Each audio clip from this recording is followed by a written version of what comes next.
Hello, and welcome to another episode of Glass with a Class. I'm June Anderson, and I'm glad you're here today to look at some pretty glass and hear a tiny English lesson. So stick around and let's see what we can learn. Back in video number 56, we saw a pattern by the Westmoreland Glass Company called Old Quilt. What I showed you was a child's version of it in the creamer and sugar, known as Thumbelina, because they're so tiny. You may remember that I told you that they also made a covered butter dish to match it, and then I wished I had it. Well, wishes do sometimes come true because here it is. Isn't it just the cutest? Westmoreland Glass Company made the old quilt pattern originally in the early 1900s, so the pattern is older than Depression glass, much older. However, I'm told that these little Thumbelinas weren't made until the 1950s. Well, I'm not sure about when they were exactly made, but it's still amazing that these little jagged edges have held up even since the 1950s. See the little jagged edges?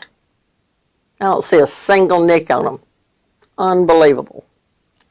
You may remember that I told you that they made a little punch bowl set that matches these tiny darlings, and that I'm crazy about punch bowl sets, no matter the size. Well, I don't have this one yet, but maybe I'll come up with one soon. Here's the little sugar and creamer that I first showed you.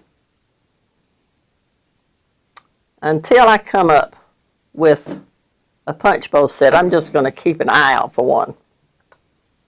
On to the English lesson. It's really just another pronunciation lesson.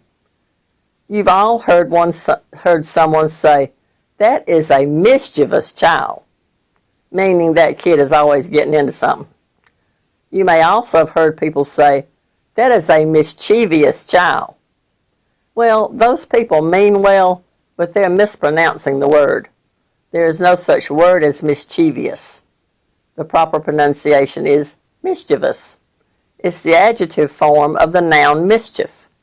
A child that is full of mischief is mischievous, and we've all known them, haven't we? I found the word mischievous in the Bible. It's in Proverbs chapter 24, verse 8, and it says something very simple. "He that deviseth to do evil shall be called a mischievous person." This is from the King James Version of the Bible. Other versions say that he'll be called a schemer.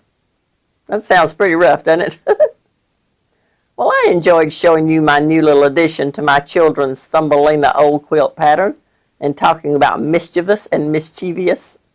Hope you join us next time to see more glass and learn more about the English language. God bless you and yours. Bye-bye.